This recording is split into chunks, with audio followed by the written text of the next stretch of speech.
A huge weekend in the NFL as the playoffs got underway. What we learned from those who survived and what's ahead for those who were supposed to but didn't. We'll discuss that whole lot more right now. This is Offside Sports.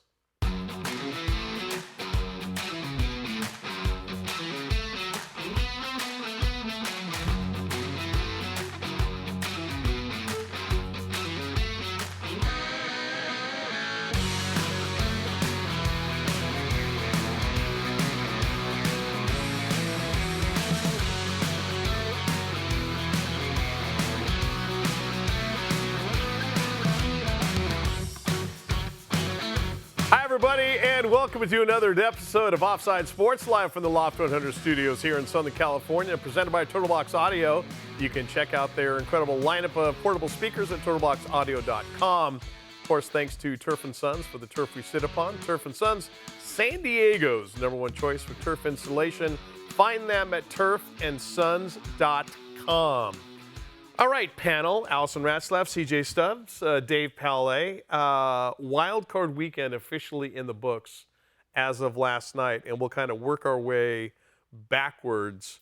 The Houston Texans just curb stomped the Pittsburgh Steelers.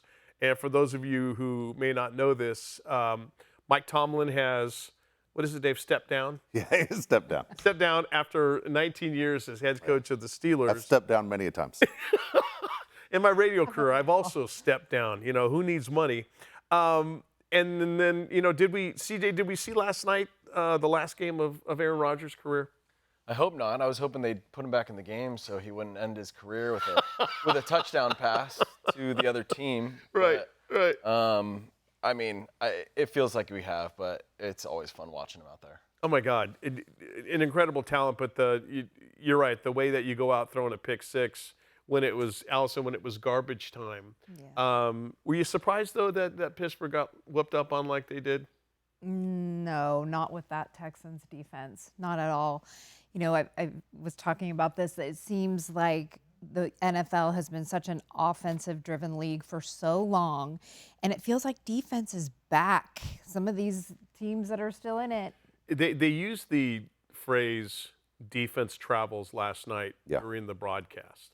And it's true. You know, quarterbacks, guys, and Allison, we know that quarterbacks, they hate wind. They're okay with rain or snow, but they hate wind. Defenses don't care. They don't care what the temperature is. They don't care who they're playing. When they're good, they're good. And the Texans are light years above everybody else, my opinion, in the NFL this year. So the Steelers are out. Texans are going to move on.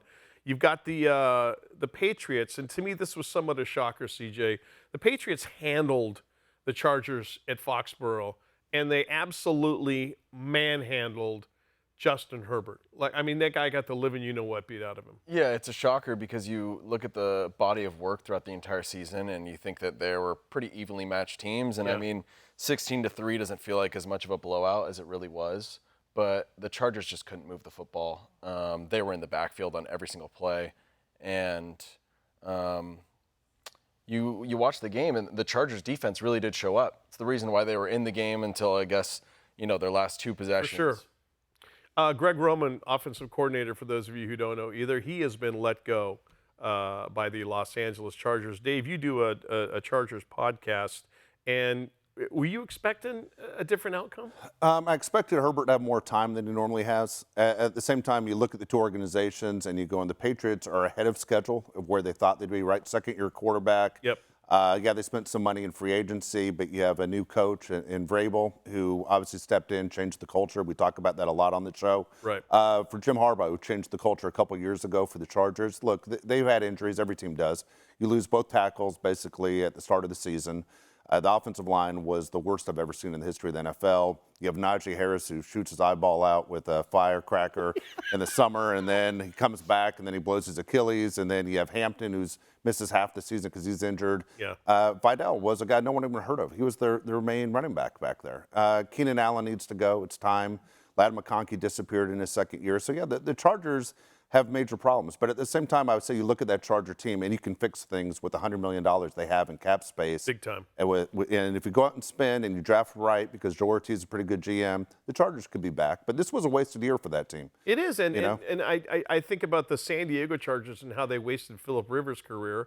And I'm a Raider fan. I don't want to see the Chargers do well, but I have to admit, Justin Herbert is a hell of a quarterback. He really is. And I don't want to see an organization waste that type of talent. But let me ask you real quick on Justin Herbert, because we all see the talent he has, right? Yeah. He's an athlete. He's quiet. He doesn't throw a fit the way Aaron Rodgers does.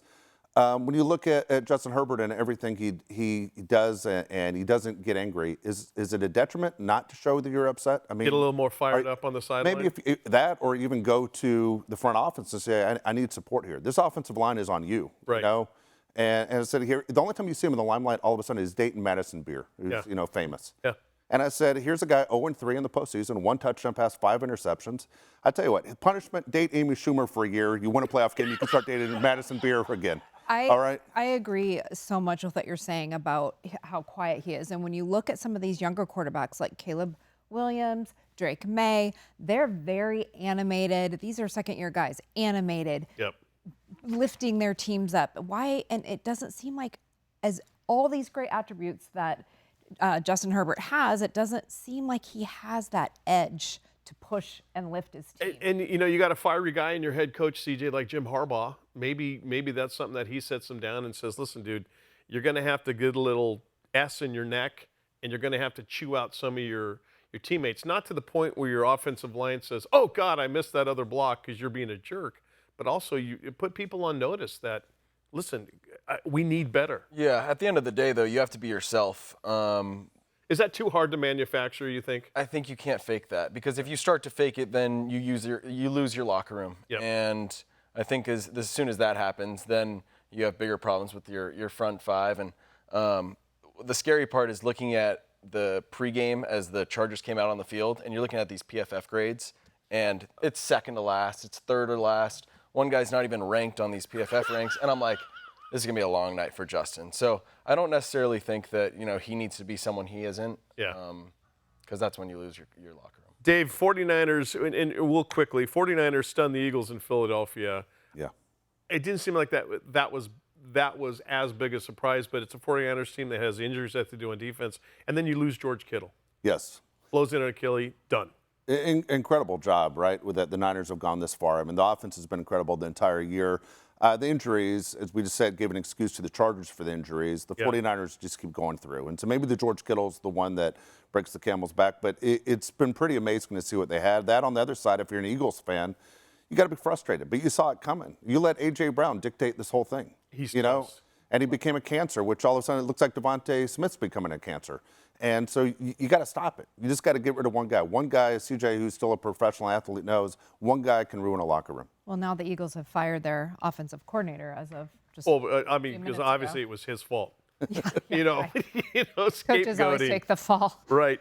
CJ, the Buffalo Bills, as banged up as Josh Allen was at the end of the game, they come from behind. They hold on to the lead.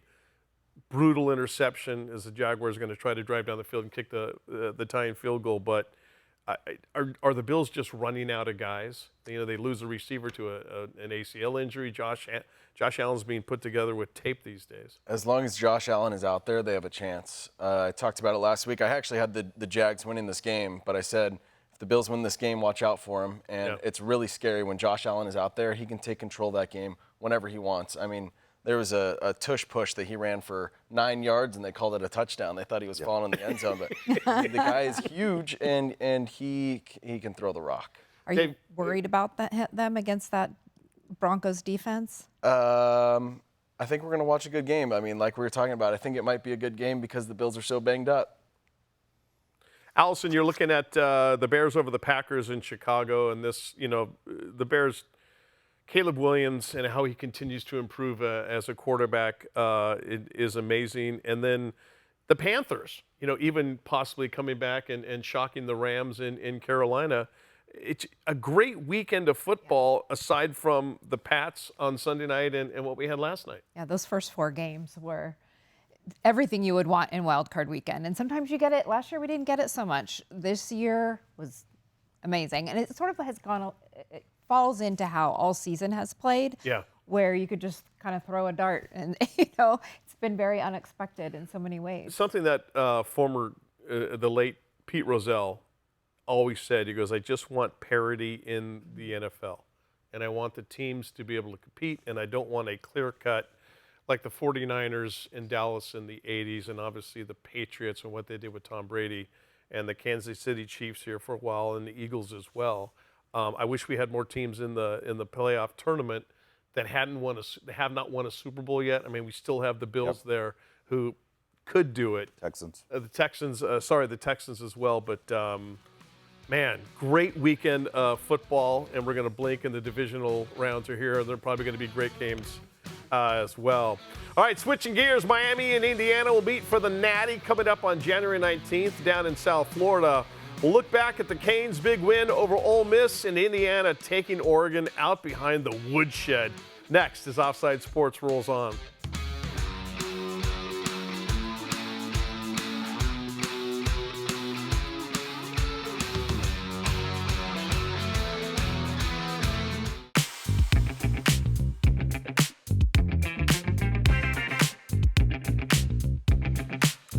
Offside Sports continues from the Loft 100 studios in Southern California. We're presented by Turtlebox Audio.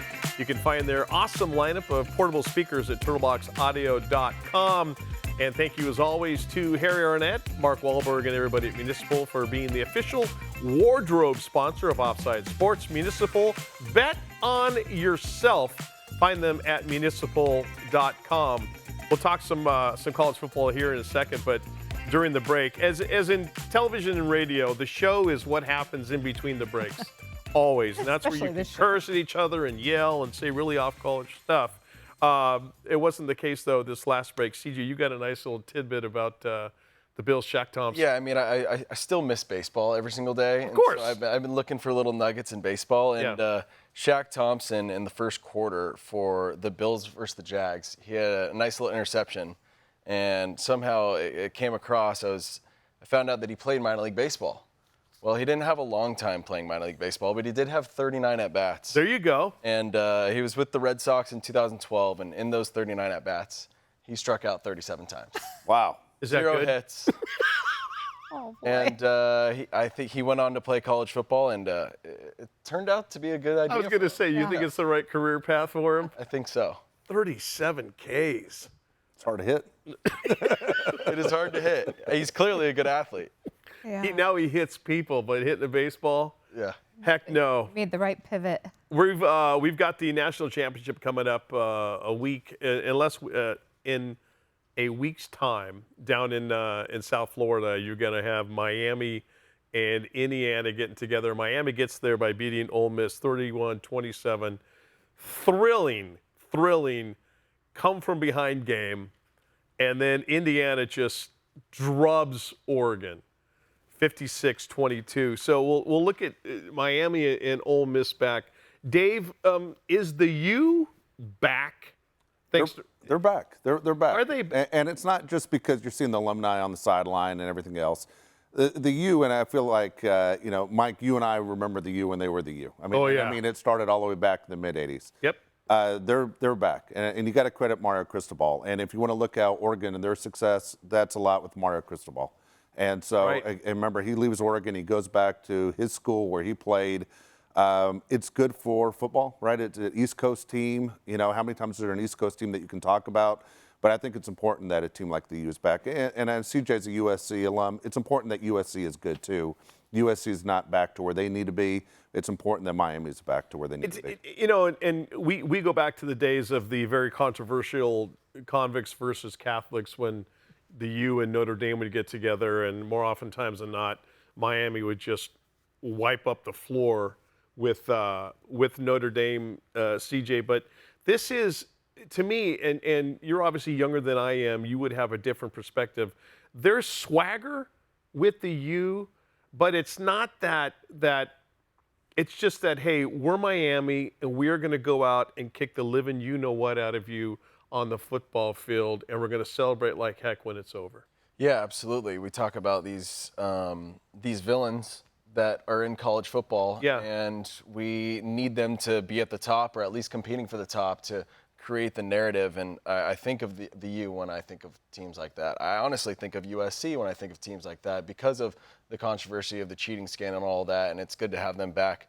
There's other teams out there that have these huge fan bases where everyone looks at them rather than with them, and when they're in it, everyone's rooting against them. And I think that that's what we're seeing in this national championship game with Miami. A lot of people are going to be on Indiana's side unless if you're 100%. rocking with the U. Exactly. Allison, do we need the air quote villains of the U? As Dave said, there's certain cornerstone football programs that I think we as college football fans need to be good to make things copacetic in the college football world. Miami's that program. Yeah, and I don't talk about Florida State or Florida or Central Florida, whatever. It's the U. Exactly. It always has been. I mean, think of some of the people that have come through there.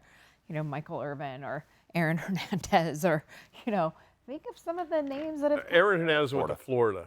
Oh, he went to Florida. That's Same right. state, Sorry. Same state. No worries. Leave it to the girl. Sorry.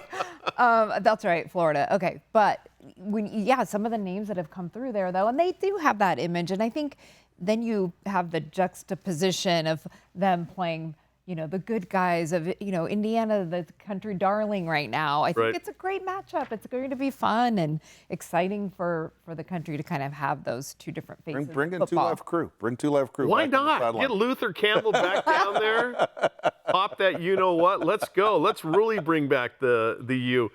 I thought, and last week I talked about how much I admire Mario Cristobal, the head coach of the Hurricanes, and he brought not saying that they didn't have accountability, but he brought back, it's like he said, okay, guys, I'm going to let you have your swagger, and we're going to have sideline celebration when there's interceptions and things like that. You guys just go nuts. But we are going to play hard-nosed football. We're going to play good football, and we are going to be looked at as not only being the U and the swagger is back, but, by the way, X's and O's, we can compete with anybody on the football field, Dave. And I think Carson Beck, the transfer from Georgia, he's about as un-U looking as they come, but perfect fit. Oh, he is. I mean, but look, let's talk about what the portal means to Miami. Well, they're playing within the rules. And so a year ago, they had Cam Ward, right? The #1 player taken in the NFL draft. It went to Miami, transferred over, of course. They get Beck from Georgia. Makes more money than he would have made in the NFL. Right. Now they're chasing Ty Simpson for $6.5 million for next year. I mean, they're playing within the rules, but look, you have to offer something to get guys to come. Yeah. And whether that's money or, as you said, it's a culture. Mario Cristobal's done a great job. Everything Miami is doing is within the rules, and this is the way it is in college football. Couldn't agree with you guys more on there are certain teams you need to be good. There are about 5 teams that either you're rooting for or you really hate. Yeah. And Miami is one of those, and this is the best thing for the sport. It's funny, Notre Dame's another one. Exactly. Much as I hate Notre Dame, Notre Dame's got to be good because you want to hate Notre Dame. BYU's another one. Make them good, and I'm not going down the religious road here. I'm just saying they got to be good so you can hate them. CJ, Indiana, Oregon, at times I thought, did Oregon know they had a football game the night they were playing against Indiana? And it was a comedy of errors right from the get-go. And Indiana, with Curt Cignetti, their head coach, who could be your woodshop teacher or, a guy who's running the local hardware, they embarrassed Oregon, and there's not a lot of football teams that can do that. There's only one way to compete with this Indiana team, and it's to take care of the football and not make mistakes. Yeah. And from the first play of the game, they threw a pick 6. So they were playing catch-up the entire game. And that is no way to even be on the same field as this Indiana team, and they got run off it really quick. Yeah, and Allison, you look at Indiana, and they're not. They don't dazzle you with their brilliance. You don't like, oh my God, what are they going to do next? They are about as bread and butter, blue collar, and I'm not saying that because right there in the heartland in Bloomington, Indiana, but my God, a team that are cookie cutters of their head coach. Well, it's the Hoosiers. They're so disciplined. Look at their lack of penalties, especially on defense. They are so disciplined. they have been coached. They play fundamental football. Yeah. They are so well coached. And, Indiana's not an easy school to get into. They're very intelligent kids. I know they have an older average age within college football. What's the average age, Dave? Dave will tell us. 22 to 25. They have 47 guys on the roster between the ages of 22 and 25. And but how many But- 5-stars?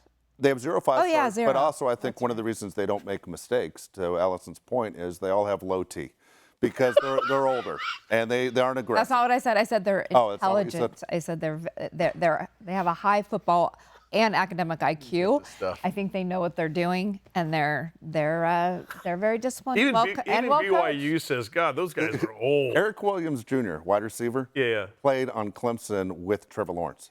Trevor Lawrence has been in the NFL for like 5 years. They caught a touchdown pass. Yeah, he did. Hey, Got a touchdown it's pass within for the him. rules. It is He within the must rules. have eligibility. I don't know when Mike and I missed the boat because when we went to school 4 Oh, my years. God. And if And you're you're a out. student, that it took you, because Mike and I went to San Diego State, it Yeah. took at least 5 years to get your classes. So How get out in 4, but all of a sudden you're playing college football for 7 years? How many years did your son play? Was he 4 or 5? Just 4. Yeah. And mine was 6 because he had a COVID year, he had a redshirt year. Like, all these extra years. Sometimes they get a medical redshirt year. Kids are playing 7, 8 years. Quickly, talking about the national championship coming up, Dave, who's going to win it? You I think? love Indiana. As much as I give Allison a hard time, I love Indiana. They don't make mistakes, as she said. And I was teasing her, but that offensive line to me is the most impressive thing. You always hear in football, you just put a hat on somebody, they don't miss. Mendoza's insane. The offensive line is incredible. I don't even know how many offensive linemen will go to the NFL, but technique-wise in college, they are as perfect as you can be. CJ, real fast, Indiana or Miami? Indiana by a million. Allison? Indiana by a million. Yeah, right, me too.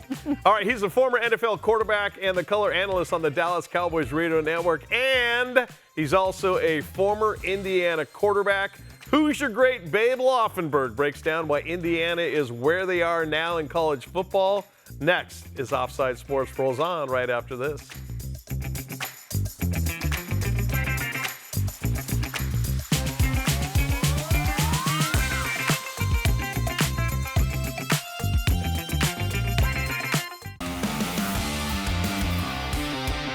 Sports rolls on from the Loft 100 studios in Southern California, presented by Turtlebox Audio. You can find them at turtleboxaudio.com. This portion of the show presented by Bebemos Tequila, made for those who chase the sun. Find your bottle at wedrinktequila.com. We talked about Miami and Indiana will be getting together in the national championship coming up down in South Florida in about a week's time, and we are so stoked that we've got a former NFL veteran quarterback, almost 10 years in the NFL. He is the longtime color analyst for the Dallas Cowboys Radio Network. And oh, by the way, yes, he played quarterback for those Hoosiers. The great Babe Laufenberg joins us for the first time ever here. Thanks for making time for us today. How are you? I'm great, and I'm honored to be here, Mike, but I'm a little upset that it's taken you this long to come around to me. But, I mean, I would have thought during one of those Indiana championship runs you would have had me on, but then I realized, you know what? Yeah. There hasn't been an Indiana championship run. There we go. It's been a little time. Babe, what is the secret sauce for the Hoosiers? Is it Curt Cignetti? Is it the fact that Mark Cuban, another famous alum for the Hoosiers, is throwing money into the NIL? What's this path that both of these are crossing, and why are the Hoosiers in the national championship? Well, I think anytime any business, whether it's a sports team or a business, is successful, it's usually a combination of a lot of things coming together, a confluence of different folks getting together and wanting to do the right thing. And clearly, Mark Cuban's financial backing has helped, but I think you have to put Curt Cignetti obviously at the top of that list. And I had said it throughout the year, and more people are coming around to it. Matter of fact, I think everyone now has come around to it, that this is the most well-coached team in football. And I will say college football, pro football, whichever you want to pick. I went to the Rose Bowl. They destroyed Alabama. They had 0 turnovers, and they had 1 penalty in the game. And I mean, that's just the way they win football games. And it's amazing. They're a machine, and they do not have, as you guys well know, they do not have all the 5 and 4 stars on that roster. So what he has done, the job he has done, Curt Cignetti there at Indiana, has been nothing short of phenomenal. How big of a sales job, though, did the administration, and I'm sure Mark Cuban helped that process, I think Cignetti had to sell them on, listen, you got to put money into this program if you want me to stay, and it sounds like they've done a pretty good job of that. Yeah, they're certainly going to pay him well Yeah. after this. And, it's hard to get things rolling. It's interesting because, before Bobby Bowden, people don't realize Florida State was not a good football program. Right. And there are any number of those programs where I guess growing up, and especially for younger people, you just think that, oh, this program, whichever this program is, has been great forever. And it's not always the case. So the hardest thing for me is for a program like Indiana to turn the corner. But once you do, I know they've already got one of the best transfer portal quarterbacks coming, Josh Hoover, who played at TCU. Once you get it turned around a little bit, now people they find you. Yeah. And that's where Indiana is now. Babe, as a Southern California native, and we know that you played for the great Lee Corso at Indiana, how did he recruit you away and get you at Indiana to play for him? And tell us about how that all came about. Well, I will tell you, I just talked to Coach Corso yesterday. We talk every 3 weeks. He always tells me, babe, I love you, which he never did when I was his quarterback. Trust me, okay? There was not a lot of love being passed around. But and I tell him, hey, Coach, I love you too. So we've had a great relationship, through the years. And but the recruitment of it. So initially, I'll be very brief here, but I went to Stanford coming out of high school. Bill Walsh recruited me at Stanford. Bill Walsh, after my freshman year, left to go to the 49ers, and John Elway came the following year. So as a quarterback, I looked at it, and I always tell people, if I was smart enough to get into Stanford, I was smart enough to know when to leave. And when Elway showed up, I said, yeah, this doesn't look real good for me here. So anyway, long and short, ended up going to junior college to get my eligibility back, because at that time you were sitting out a year or two. If I went to USC from Stanford, you would have had to sit out 2 years, and you couldn't be on scholarship. So we didn't have money to go to a private school. So long and short, I go to junior college, I play, Lee Corso comes out, recruits me out of junior college. He's at Indiana, of course. And he found out, or I told him maybe my girlfriend was a huge Burt Reynolds fan. And Burt Reynolds and Lee Corso were college roommates. They played together at Florida State, remained friends till the day Burt Reynolds died. Oh, my gosh. So we go down. He said, well, bring her. We're going to go down. We're going to watch Burt Reynolds' film Paternity, which was a movie he was doing with Beverly D'Angelo at the time.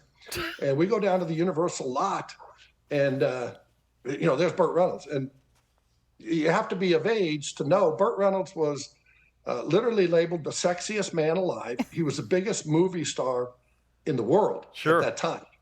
And so we're down there, here I am going, oh my gosh. So we're on the set with Burt Reynolds. He's filming. They stop shooting at one point. He comes over, and my girlfriend, after, we revived her because he gave a little kiss on the cheek. He then comes to me and Coach Corso says, hey, you can just imagine Lee Corso, right? They say, hey, Burt, trying to get this guy. He's a hotshot kid out of California, trying to get him to Indiana. And Burt Reynolds pulls out his wallet and he says, oh gosh, what's it going to take?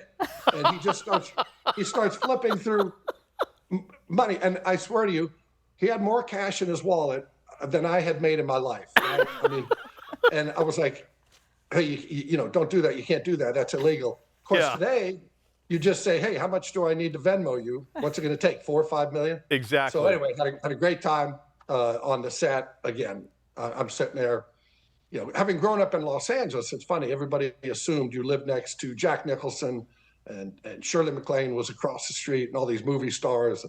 That was not, we had a fireman next door to us, a police officer across the street, and then the butcher at the supermarket next door to them. So that LA was not my LA. So meeting Burt Reynolds that day was just awesome. And anyway, long and short, that wasn't the only reason I went, but that kind of sold the deal for me. Babe, Dave still has Burt Reynolds' poster on his bedroom wall. That's how big of a fan Dave was of Burt Reynolds. Hey, a couple of weeks ago when I was doing the game for Westwood One down the sidelines, you were kind enough to introduce me to Troy Aikman, who was just so gracious and so great with his time.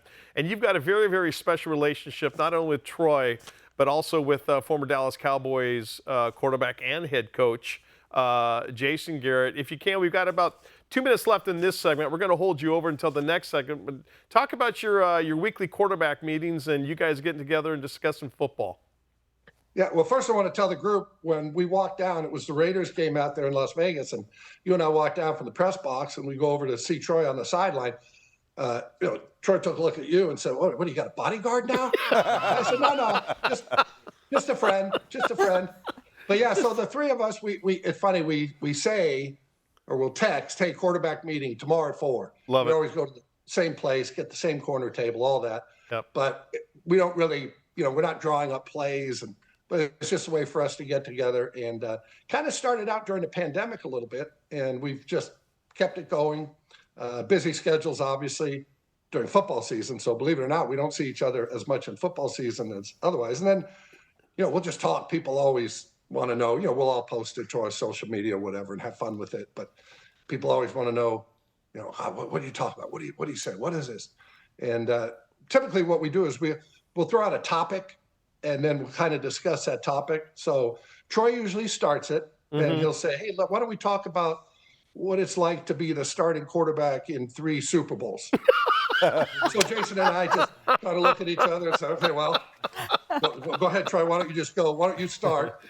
And then we'll finish that up, and then he'll say, let's talk about our induction speeches at the Pro Football Hall of Fame. Oh, my God. Just giving it to you guys.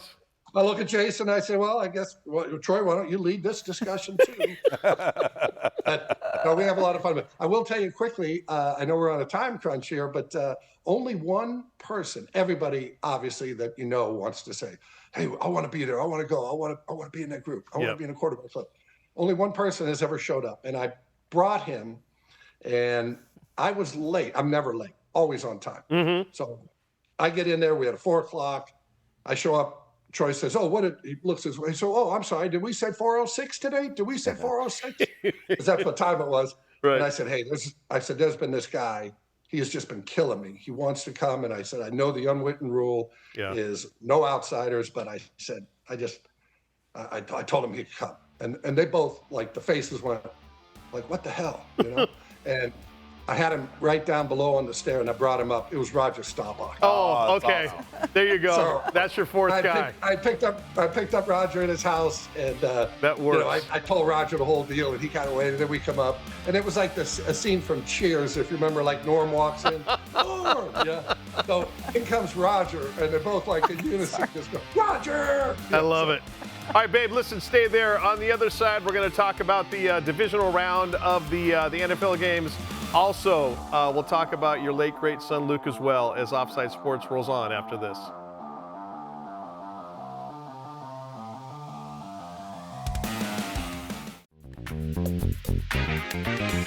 Our final segment here on Offside Sports, brought to you by Turtlebox Audio Live. Live free, listen louder. Find their amazing lineup of outdoor Bluetooth speakers. TurtleboxAudio.com, and a big thank you always to Paul Teran, everybody at 84 Lumber in Otay Mesa, California.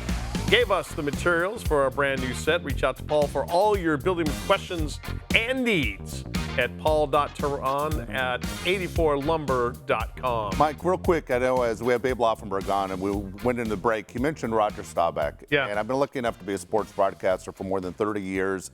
And, Babe, you mentioned Roger, and I've always hated the Dallas Cowboys because my dad raised me to hate the Dallas Cowboys. And just the fact that you mentioned Roger is I had him on a show I was doing one time, and I don't think I've ever been more impressed with a human being more than Roger Staubach, not only as a player but as the person he was and who he was in retirement, especially towards his teammates and what he did for his teammates. Can you talk about that a little bit? Yeah, Roger, he's just an amazing person. And we probably say that too often about different people, but it's hard to live up to the ideal of who Roger Staubach is, but he does it. And I always tell people, especially here, obviously in Dallas, people think he is a saint. And I say, no, he's better than that. And the things he does, the humbleness he goes about his life. And I've done a number of Q&As with Roger. And, I'll get asked, I say, hey, we have this event. Will you do a Q&A with Roger? And I always say, yeah, sure. What do you think he's going to ask me? And they said, no, you're the Q. And I say, yeah, I understand when you got Roger Staubach, I'm going to be asking the questions. But exactly. You introduce him, and you say, okay, Roger, here's Roger Staubach, Heisman Trophy winner, College Football Hall of Fame, Naval Academy. Yeah. Did his tour of duty in Vietnam. Yep. Pro football, 2 Super Bowls, Pro Football Hall of Fame, and then went on to sell his multi-billion dollar real estate company. So I turned to Roger. I said, Roger, you ever get tired of accomplishing things? and just very quickly, too, talk about how humble he is. So I'm doing this Q&A with him, and he said, well, it was I was coming up my last year, and he retired because of concussions. But he said, my last year, and he said, I had a decent year. And I said, okay, I stopped him. I said, okay, wait a minute for the audience here. Roger led the NFL in passing in his final year. You talk about one of the big alums who really loves the school. It's got to be Mark Cuban. Yeah, but the funny thing is, so we both graduated from the Kelley School of Business at Indiana. Mm-hmm. I would say our business careers took different paths after that. But he owned a bar. This is, these are the entrepreneurial guys that end up doing what the Mark Cubans of the world do. When he was still a student at Indiana, he owned a bar. It's called the Motley Pub. And I used to go drink beer in this. I didn't know Mark Cuban. And of course, keep in mind, he wasn't Mark Cuban. Yeah. Just a guy that owned a bar, but he's how many college students, right, own a bar? So I was like in the reverse NIL deal, right? Now Mark Cuban is paying these athletes there to play for Indiana. I was paying Mark Cuban. I was putting money in his pocket back. Yeah, you were. Which I kind of want to get to him and say, hey, Mark, I bet you I went through $200-$300 in your place. You could just give a little bit of that back to me? In a roundabout way, you're helping finance the NIL at Indiana via a young Mark Cuban. Allison, babe, your late son Luke has really his foundation and what you are doing in his honor. Allison, talk about how this has blossomed into something that's just magnificent and beautiful. Yeah, well, we know that you lost your darling son Luke in 2019 at the age of 21 to a terrible cancer, and we know that he had a special relationship with Myles Garrett through college football and your family as well. And can you just talk about their relationship, Luke and Myles, and how that evolved into this year's NFL My Cause, My Cleats initiative that Myles Garrett honored your Luke, and where that money goes and what it supports in Luke's memory? Yeah, thank you. And it's interesting because I honestly didn't realize just how special the relationship was until, I kind of heard from Myles, down the road. And he was apprehensive about using Luke for the My Cause, My Cleats game that Cleveland played. And he didn't know how I'd feel about it. And I said, are you kidding me? I said, I'd be honored. I said, Luke would be honored. And just in talking to his mom, I actually went to the game and sat in a suite with his mom and dad, both great people. There's a reason why Myles is the person he is. Yeah. And she told me that, and I didn't even realize it at the time. She said he invited 2 teammates to his draft party, which that was, we saw the picture of Luke and Myles. That was at the draft party where he was obviously taken number 1 in overall in the draft. And I realized, he was.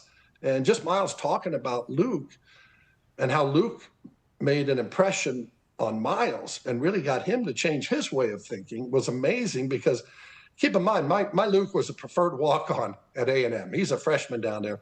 Myles is literally the big man on campus. It was Myles last year, which was his junior year, but then he came out for the draft. So I've been there. We've all been there, right? Where you got a freshman and then you got the big man on campus. He may not know your name. So it was shocking, gratifying, whatever word you want to use to me when Myles, did this interview, and people can find it online if they want. But it was just tremendous. And again, I cannot say enough good things about Myles. Myles has made I know he doesn't want to be known but he's made a substantial contribution to the Luke Laufenberg Fight Fund, which we support at UTEP, University of Texas El Paso. It's a nutrition station that we built through some fundraising that we do, and Miles made a tremendous contribution. I'll just leave it at that, to keep that going. And we support it every year. We provide nutrition shakes, for all the athletes there at UTEP. And I hate to say UTEP is not a Power 4, Power 5 school with unlimited funds. So it really goes a long way.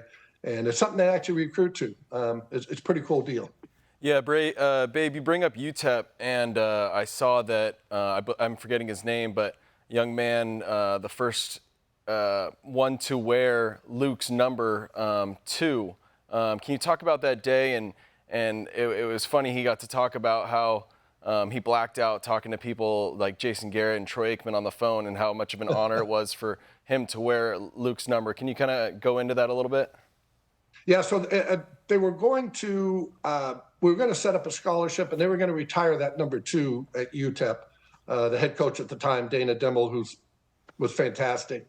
And then they decided to give it to a deserving player every year that exemplified the qualities that Luke brought, leadership and hard work and all those things that we talk about, we strive for. And so I have I have some of my buddies call Jason Witten, Jason Garrett, Troy Aikman after they receive it. And I always tell they don't know this is coming, but I always say, hey, when are you going to be available? Just keep your phone handy. You're going to see a number you don't recognize. And as a matter of fact, 3 years ago, it was a quarterback. Roger Staubach called him. So anyway, it's naturally your first thought is, I think this is a prank, right? Mm-hmm. Like, okay, Troy Aikman isn't calling me. Roger Staubach isn't calling me. And then eventually they settle into the fact that, but the initial one was a young man by the name of Justin Garrett, actually a Los Angeles kid. And Justin has been tremendous. We still have a relationship to this day, but he was the first number 2. And he was the one that put Laufenberg on the back of his jersey. And that was not, you could have your own name, just wear the number, but he wanted to put Laufenberg. And those two actually were teammates. Luke was just there for a short period of time before the cancer came back on him. But I said to Justin, so Justin's a kid from Los Angeles, grew up homeless at times, single mom raised him, every reason in the world to not succeed. And he has been a tremendous success story. He's now coaching at the University of Texas. But I said to Justin, Justin, how did you and Luke become friends? This was after the fact, obviously, after Luke had passed. And he said, well, Mr. Laufenberg, he said, we were always the last 2 in the locker room. We were always getting in extra running, extra lifting. So it was just 2 of us there. And I thought, what a great way to build a relationship, right? And what an exemplary person to wear that number 2 when the guy tells me we were always the last ones to leave, the last ones to work out. So very quickly at our fundraiser, I brought Justin Garrett up to speak, just briefly, kind of impromptu. And I said, Justin, why don't you come up here and say a few words? So he said, the one time he said, I'm sitting there, we're talking to Luke, and the quarterback didn't show up to throw, and Luke was coming home that weekend. And I said, and he said, well, what are you going to do? And Luke said, oh, I'll just have my dad throw with me. And Justin said, I said, who's your dad? Like, how many kids come home and say, dad will throw to me? Exactly. And I told, then when I went up to speak, I just said, hey, I told Luke, this is a bad ball drill. Yeah. And, every pass isn't going to be perfect, and so I want you to practice that, even though I was actually trying to make them all perfect. I'm 58 years old or whatever, throwing the passes. Hey, Babe, listen, we can't thank you enough for the time today, not only talking about what's going on with the Indiana, but more importantly, your story, your late son's story, and how it's brought a lot of joy to so many people. Thank you so much for your time, and I promise we will have you back sooner than later. And for everybody out there as well, thank you for tuning in today. That's going to do it for Offside Sports. We'll see you next time.